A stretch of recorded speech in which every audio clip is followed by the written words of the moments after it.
Le dialogue avec vous au 39-21, vos témoignages sur l'actualité comme chaque jour sur Europe 1 et notamment aujourd'hui sur cette étude de scientifiques français. Ils sont formels, nous rêvons tous. Et vous, quel rêveur êtes-vous? 39-21, mais d'abord Jean-Michel, le gouvernement qui se mobilise encore une fois, j'allais dire, pour tenter de relancer la construction de logements sociaux. Et nous en parlons sur l'antenne d'Europe 1 avec Chantal. Bonjour Chantal. Bonjour Monsieur Apathy. Vous nous appelez de Paris.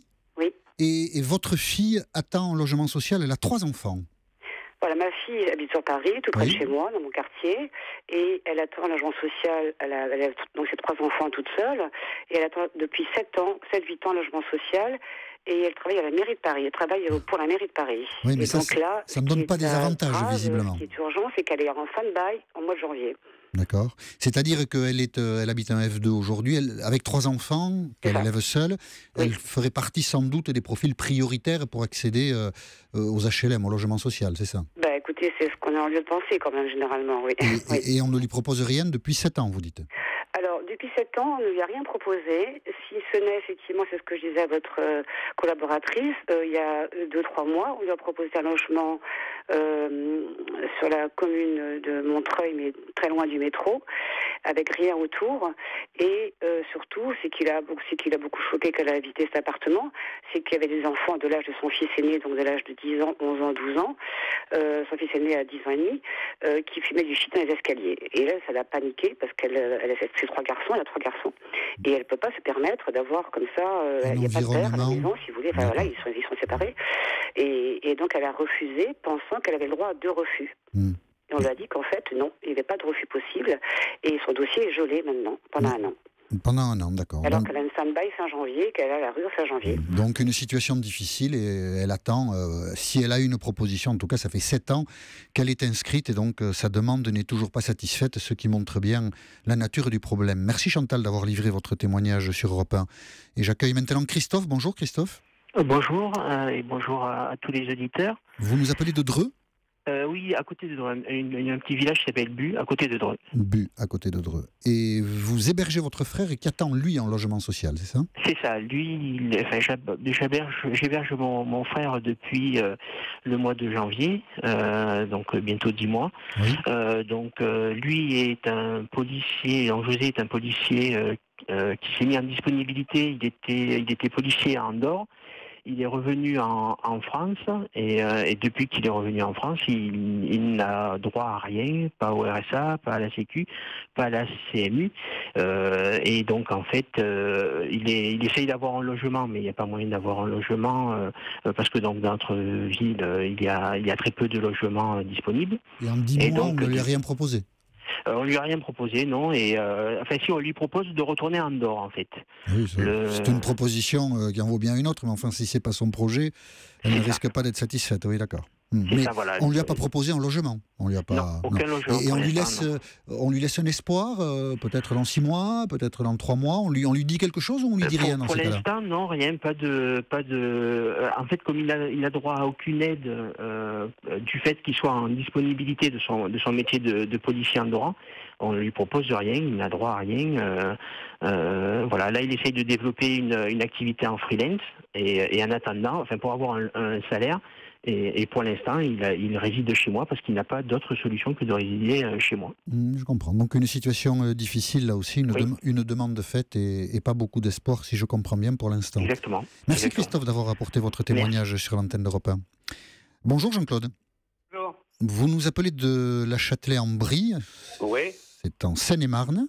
voilà. J'habitais avant à Fontainebleau. J'étais gardien au parc Sainte-Marie à Fontainebleau, D'accord. un grand parc. J'ai été licencié l'année dernière au mois de juillet. Vous avez Voilà. fait une demande de logement social, vous aussi? Du coup, parce que comme moi j'étais logé, quand vous êtes gardien logé, moi j'avais demandé à voir l'adjoint au maire de la mairie de Fontainebleau, dans lequel j'ai eu un rendez-vous. Oui. Voilà. Mais seulement, bon, entre-temps, elle m'a dit oui, je m'occupe de vous. Jamais elle s'occupait de moi. Après, j'ai été voir une assistante sociale.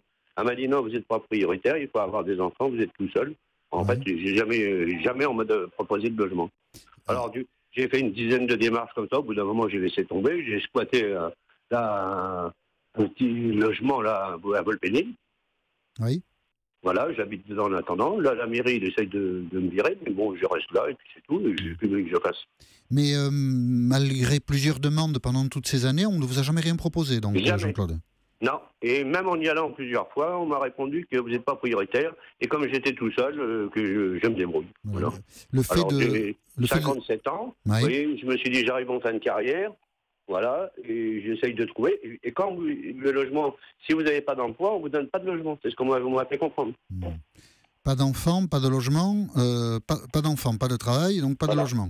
Voilà. Ouais, c'est pas une perspective très gaie, ça. Hein. Bah voilà. Et, donc, Alors, et là, vous avez une demande en cours actuellement?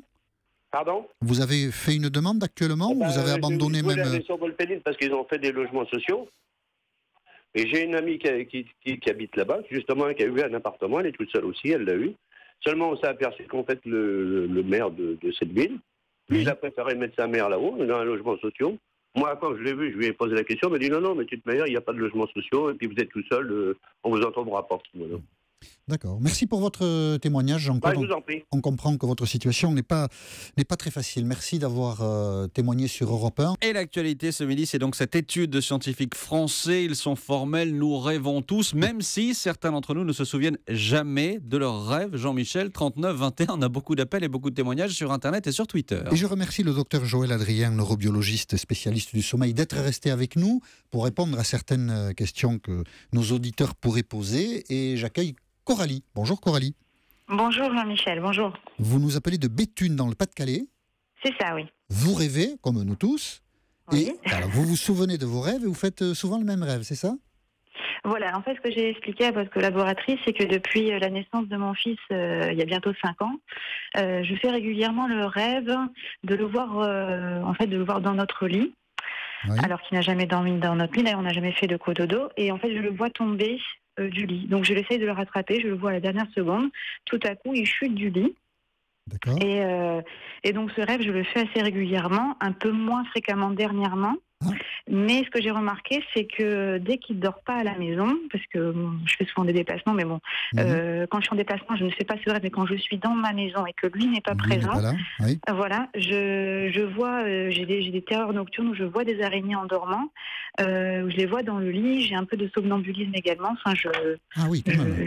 Voilà, le somnambulisme, c'est un peu un autre problème là pour Vous avez un sommeil agité. Voilà, en tout cas, le rêve se poursuit un peu dans la réalité, mais au départ, c'est un rêve en fait. Mais voilà. Et par rapport à mon fils qui tombe du lit, j'ai pensé au départ que c'était peut-être dû au fait qu'après sa naissance, à la clinique, j'étais sous sédatif et pendant la nuit, j'avais pris mon fils dans les bras dans le lit. Et l'infirmière était venue alors que je dormais avec lui dans mes bras et elle m'avait dit il faudra nous prévenir la prochaine fois que vous le prenez pour qu'on mette les barrières de sécurité pour que vous soyez tous les deux en sécurité. Et en fait, je m'étais pas rendu compte que je l'avais pris dans mes bras à l'époque et du coup, je me demande si c'est pas par rapport à ça. Mais pourtant, j'en ai conscience, mais je continue à le faire. Rétrospectivement, vous avez peut-être une forme de culpabilité qui s'est installée. Alors, docteur Adrien, on ne va pas vous demander un diagnostic. Vous restez avec nous, Coralie. Hein, on ne va pas vous demander un diagnostic, mais peut-être un commentaire sur ce qu'a dit Coralie. Oui, Coralie, c'est très intéressant votre témoignage parce que pendant le rêve, en fait, on met en communication 2 réservoirs de souvenirs. Il y a un réservoir qui sont des souvenirs à long terme, c'est-à-dire depuis l'enfance. On a un gros réservoir qui n'est pas vraiment accessible en dehors du rêve. Et puis, on a un réservoir de mémoire à court terme, c'est-à-dire ce qui s'est passé dans la journée. Et au moment du rêve, on fait communiquer ces 2 réservoirs et donc il y a des souvenirs qui reviennent à la surface et qui sont mélangés à des souvenirs récents. C'est souvent pas très logique, mais il y a toujours une source de ce à quoi on rêve. Et là, vous avez bien identifié la source au moment de votre accouchement avec les barrières du lit, etc. Donc, il n'y a pas de signification universelle, mais vous avez bien compris que la signification, c'était ça. C'était ce mélange des informations que vous avez vécu, enfin des souvenirs que vous avez vécus, et puis aussi ils sont fortement entachés de vos émotions parce que quand votre fils n'est pas là, vous rêvez plus de certaines choses ou pas, donc vous êtes inquiète. L'inquiétude passe aussi dans les rêves puisqu'il y a l'état dans lequel on se trouve au moment du rêve. D'accord. Voilà. Vous voyez, vous avez bien fait d'appeler, vous voyez. Oui, mais c'est vrai que le fait donc finalement d'en avoir conscience n'empêche pas de le rêver. Quoi. Voilà. Et vous dites donc... De savoir. Absolument. Vous dites, docteur Adrien, c'est peut-être une banalité, mais que chaque rêve a une source. Hein, ça ne tombe pas du ciel. Oui, voilà. Ça se rattache à la vie. Restez avec nous, Coralie. Nous avons en ligne Martine qui est au Bouscat. Bonjour, Martine. Bonjour, Jean-Michel. Vous êtes professeur de philosophie ? Tout à fait, oui. Et vous enseignez à vos élèves l'interprétation des rêves de Freud. Voilà, et donc notamment le fait que pour lui, nos rêves sont des satisfactions de désirs inconscients, refoulés. Et donc je voulais demander au docteur si les nouvelles découvertes scientifiques sur le rêve rendaient la thèse de Freud totalement fausse, absurde, ou si au contraire, elle avait encore du sens. Donc, est-ce que vous pouvez continuer à enseigner ce que vous enseignez, Martine ? Voilà, docteur Adrien. Actuellement, avec le développement des neurosciences, finalement, on arrive à faire le lien entre ce qu'ont émis les philosophes ou les psychanalystes et puis la partie scientifique. Auparavant, on ne pouvait pas faire le lien parce que c'était deux domaines séparés. Maintenant qu'on a quand même accès à ce qui se passe dans le cerveau pendant le rêve, avec les moyens d'investigation qu'on a, eh bien, effectivement, on retrouve le lien. Et on sait que les parties qui gèrent l'émotion et l'émotivité pendant le rêve, donc les désirs, les craintes, etc., sont extrêmement actives pendant le sommeil paradoxal et le rêve. Donc, dans cet échange entre les deux réservoirs de souvenirs, il y a une composante émotionnelle qui est très, très importante et qui intervient aussi. Et donc, ça recouvre tout à fait la théorie de Freud. Par contre, on ne peut pas donner une interprétation générale, parce qu'après, Freud, chaque patient avait une interprétation pour son rêve. Hein. Voilà. Oui, donc, vous pouvez continuer à enseigner, Martine. Oui. Je vois que les deux sont compatibles. L'interprétation des rêves selon Freud. Maxime, quelques tweets ? Oui, un message simplement sur europe1.fr pour vous, docteur. Message de Gisèle qui envoie ce message, donc des ans de lit. Je fais beaucoup de cauchemars. Est-ce que c'est normal ? Est-ce que la normalité a quelque chose à voir là-dedans ? Je ne sais pas, mais c'est comme ça que Gisèle formule la question. Elle ne rêve pas, mais c'est Gisèle. Oui, elle ne rêve pas, elle fait des cauchemars. Ouais. Alors Gisèle, vous rêvez, mais vos rêves ont une composante très négative. Et c'est pour ça que vous en souvenez, parce qu'à l'issue du cauchemar, vous vous réveillez et effectivement, comme c'est désagréable, vous vous en souvenez, vous l'imprimez dans votre mémoire plus facilement. Donc, c'est normal de rêver. Bon, ce qui est effectivement désagréable, c'est que la composante de vos rêves soit négative au point que ce soit un cauchemar. Mais pas d'inquiétude à avoir pour elle. Non, pas d'inquiétude, sauf que c'est désagréable, oui, effectivement. Forcément. Merci Martine et merci aussi à Coralie d'avoir témoigné sur l'antenne d'Europe 1. Et j'accueille maintenant Bernard. Bonjour Bernard. Bonjour Jean-Michel, bonjour docteur. Vous êtes à la Tranche-sur-Mer, à Vendée, dans les Pays de la Loire. Et vous faites toujours le même rêve aussi, c'est ça hein ? Quel est votre rêve ? Je fais toujours le même type de rêve. Oui, allez-y. C'est un rêve qui a trait à la profession que j'ai exercée pendant assez longtemps. Là, il faut savoir que maintenant, je suis en retraite depuis 14 ans. Hein. D'accord. Mais les rêves que je fais peuvent couvrir une période qui s'étale entre 1970 et 1980, et puis juste avant que je cesse mon activité. Et le rêve, c'est à peu près toujours la même contenance, à savoir, j'étais patron de production et patron de logistique. On avait régulièrement, j'ai régulièrement le rêve,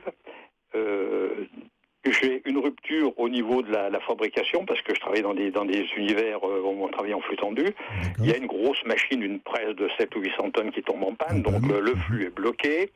Ou alors, on a un problème avec un engin qui va chercher les conteneurs et on ne retrouve plus le bon conteneur.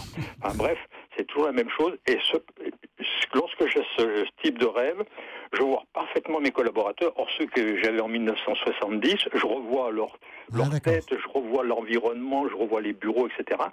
Et pour mon activité juste avant de rentrer en retraite, c'est exactement la même chose. Je vois les gens, les décors sont parfaits. À deux périodes de votre vie différentes, vous revoyez précisément... Et ça, c'est 85% de mes rêves. Et c'est presque toujours la même chose. Vers le matin sur 4 heures, alors comme ça va mal, je me réveille, je me rendors bien après, je suis pas perturbé, mais c'est toujours avec une netteté.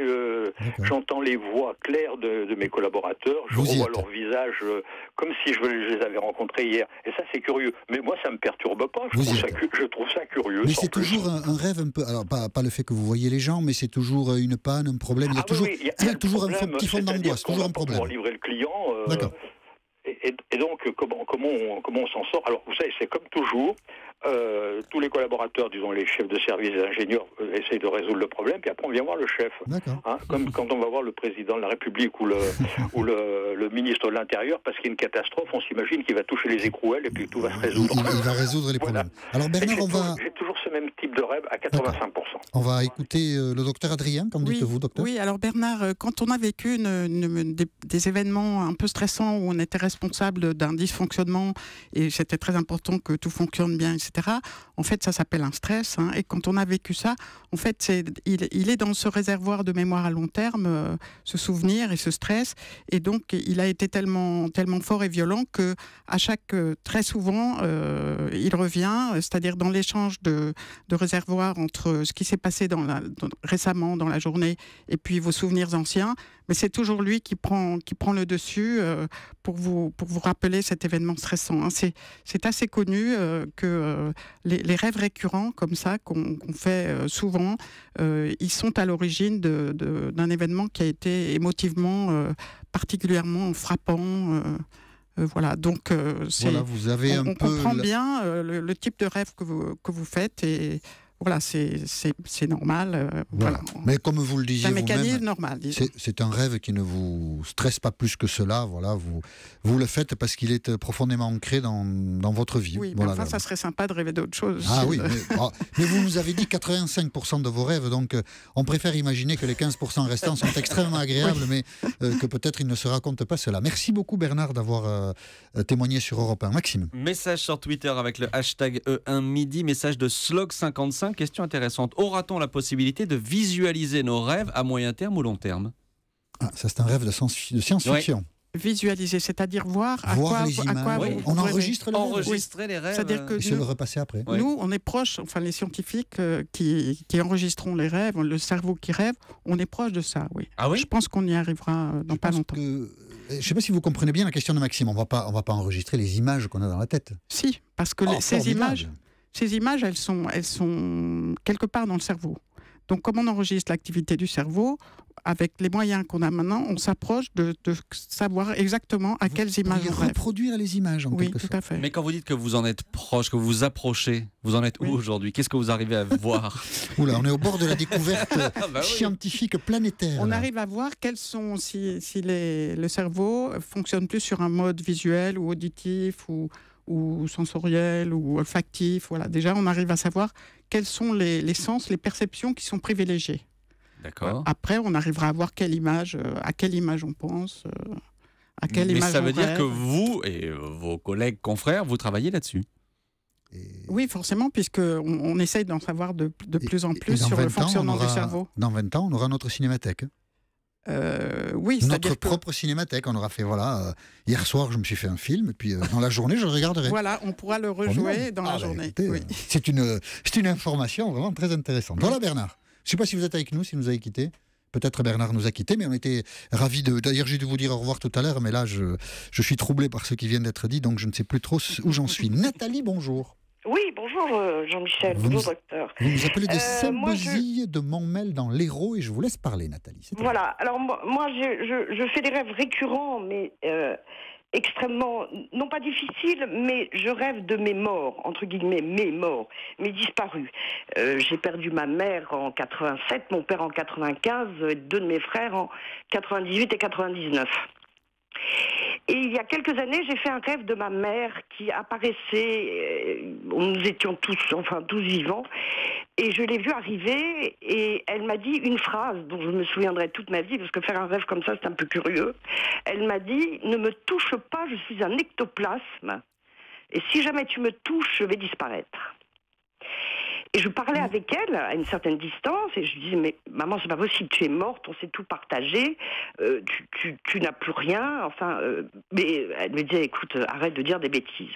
Je rêve de mon père chez lui, dans sa maison de campagne, mais avec des arbres qui ont poussé donc dans un endroit très, très sombre.